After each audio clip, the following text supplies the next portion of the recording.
Hi everyone, welcome back to my channel. I'm Igbo Girl Living, and if you're seeing me for the first time, I post faith, fashion, and lifestyle content here every Friday and every Sunday. So please join the Fashionable Believers family by clicking the subscribe button, turning on your bell notification so you don't miss any of my uploads, sharing the video, and giving it a huge thumbs up. I'll be right back to join you. Thank you so much for coming back.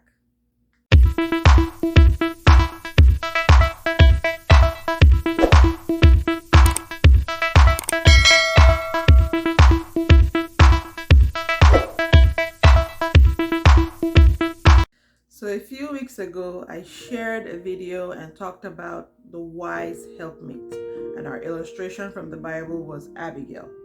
And I think last week I talked about a helper who does not help, and the illustration was Delilah in the story of Samson and Delilah. Today I want to address another type of helper, and she is the wrong helper. Now, what makes a woman the wrong helper? I'll read quickly from my notes. And what I have written down is, aside from not positively assisting you in any way, she actually helps to lead you astray and away from the presence of God. Secondly, the wrong helper who leads you out of the presence of God means that she will lead you into the presence of something else. And usually that something or somewhere is the place of idolatry or idol worship. And thirdly, similar to her sister, the helper who doesn't help, she leaves you open and vulnerable to attack. And I've shared before that God's position on idolatry is very clear. That's the one sin that man will commit that will attract severe consequences and punishment from God, because the Bible is very clear that the Lord is a very jealous God and he will not share his glory with anyone. But specifically for women who have come with a dimension of God, which is to help whoever it is we've been given responsibility over. And if those people turn to idolatry or away from God to other things because of us, then that also attracts severe consequences and punishments, not just to us, but for the people who we have led astray. So the responsibility we have as helpers is a big one. And so although men are called to be the spiritual leaders in their home, it is true that women often set the tone for spirituality in their families. And when women lose their spiritual strength, they often take the men and the children down with them. Now, there's a biblical illustration I would like to share with us, and it's in the book of 1 Kings, chapter 11. I will read from verse 1 to 8. And it's about Solomon's many wives. So, now King Solomon loved many foreign women.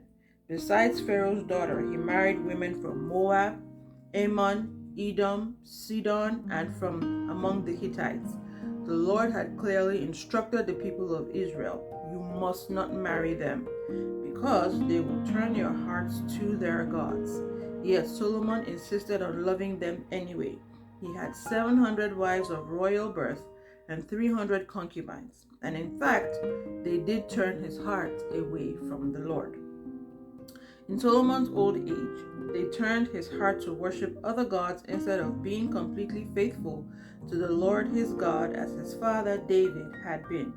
Solomon worshipped Ashtoreth, the goddess of the Sidonians, and Molech, the detestable god of the Ammonites. In this way, Solomon did what was evil in the Lord's sight. He refused to follow the Lord completely as his father David had done. Verse 7. On the Mount of Olives east of Jerusalem, he even built a pagan shrine for Chemosh, the detestable god of Moab, and another for Molech, the detestable god of the Ammonites. Solomon built such shrines for all his foreign wives to use for burning incense and sacrificing to their gods. The scripture reiterates my earlier points about what makes a woman the wrong helper. So 1, she leads you away from God's presence, and 2, she leads you to idol worship. Today, the narrative is that women love money, we love material things, and we're attracted to the men who can provide that for us and that kind of lifestyle. If we are so fortunate, we marry a man of means, and that is the determining factor for why we stay in that marriage. Remember that with the issue of Delilah, her motivations were purely financial, and what she could gain from the Philistine rulers who wanted to take out Samson, and they offered her 1,100 pieces of silver to discover the source of his strength.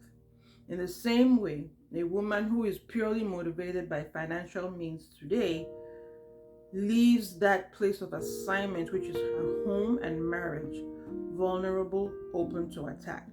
Now, for as long as the man is able to continue to provide for her these material things, lavishing her with luxury vacations and gifts, she stays. She's loyal. But as soon as the source of his wealth, of the well that his wealth comes from, dries up, we find that she's not as loyal as she once was. The wrong helper begins to influence the man in ungodly ways to secure what was lost. And she again can impersonate or have the same characteristics as Delilah did, where she will nag and complain and whine simply because in your case you are no longer able to provide for her the things that once drew her to you and caused her or allowed her to marry you. She will now start to pressurize you to do whatever it is it takes, whether it's godly or ungodly, positive or negative, to secure that wealth back so that she can continue to sustain the lifestyle that she has been accustomed to. When the man, or in the event that the man cannot regain what was lost, the wrong helper walks away, quickly moving to another who can satisfy the same type of desires. So in actuality, she's not loyal to you. She's not loyal to that place of assignment that she has been given responsibility over. She's purely there for her own selfish motivations, her own selfish desires, which is to continue to drink and draw and take from you. The wrong helper will open her home to attack from spirits like discontentment, strife, quarreling, comparison, disrespect, greed, and compromise. So the very thing that was the reason why she was giving you all the things that would appear a good helper or a wise helper gives to her husband, the very thing that makes that happen for her, once it's gone, then all of the things that you were benefiting as a husband also disappears. So are you the wrong helper? If you are married, what are your motivations? Which is the question I asked in the previous video. What does your help look like? Is it based on what you can get from this person?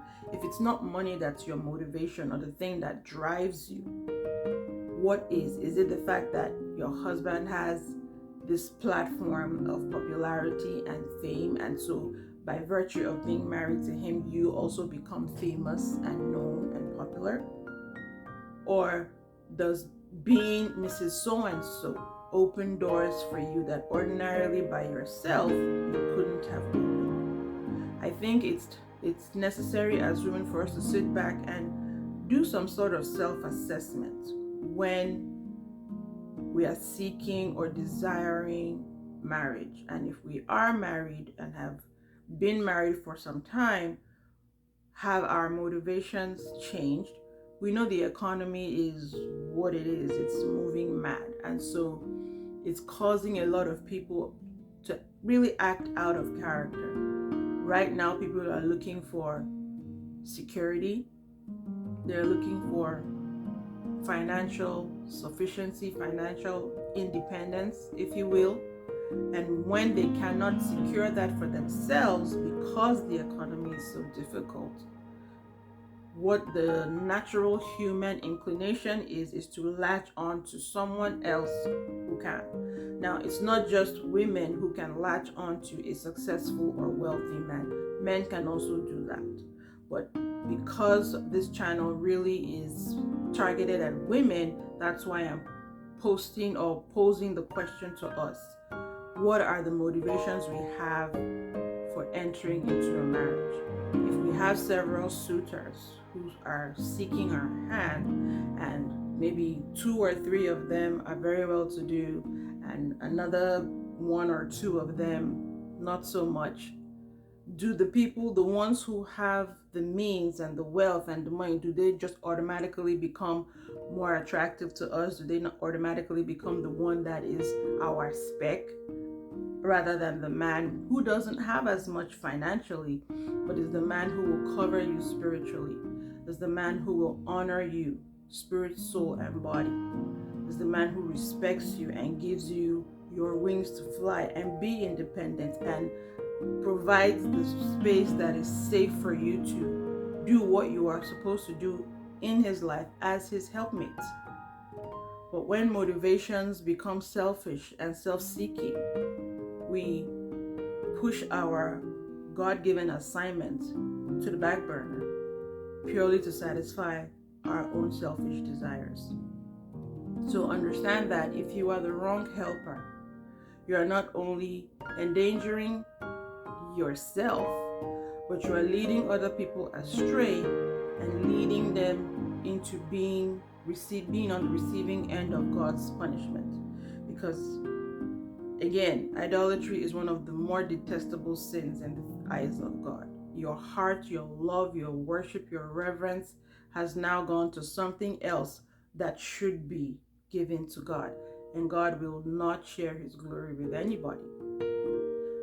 All over the Bible, it is clear that idolatry is detestable before God, and the consequences range from God completely cutting off from you to actual death.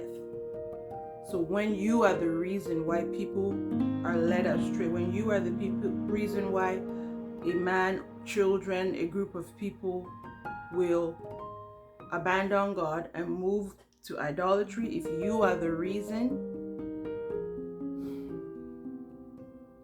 for lack of a better term, I don't think that you want to be on the receiving end on the for the wrath of God, because it's not going to be pleasant and it's not going to be pleasurable for you or for those around you.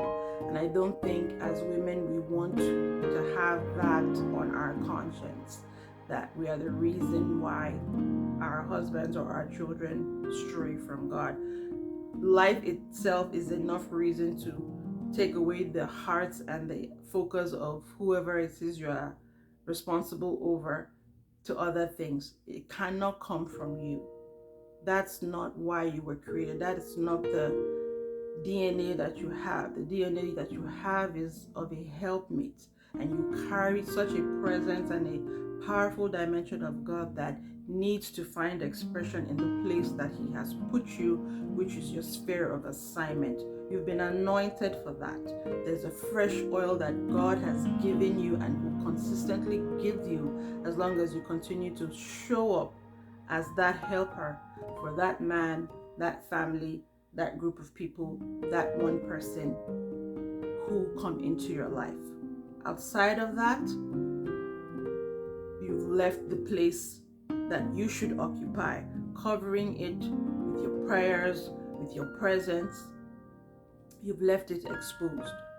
You've left it vulnerable to attack. And that is not what we want to do as women and as helpmates. That's the message today. Another food for thought. Are you the wrong helper? Or going back to previous weeks, are you a wise helpmate?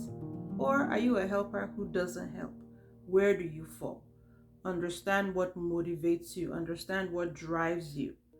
Understand why or how your help needs to look in the life or the lives of the people that God has given you responsibility over.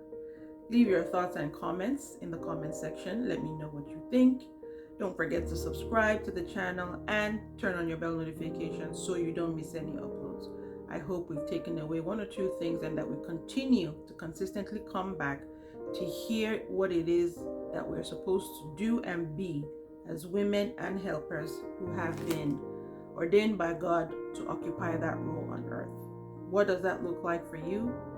And how are you expressing that gift, that DNA that you've been given in your life, in your community, in the people around you? All right? So that's it today. I'll see you guys next week. Don't forget to subscribe, give the video a thumbs up, and I'll see you guys soon. Bye.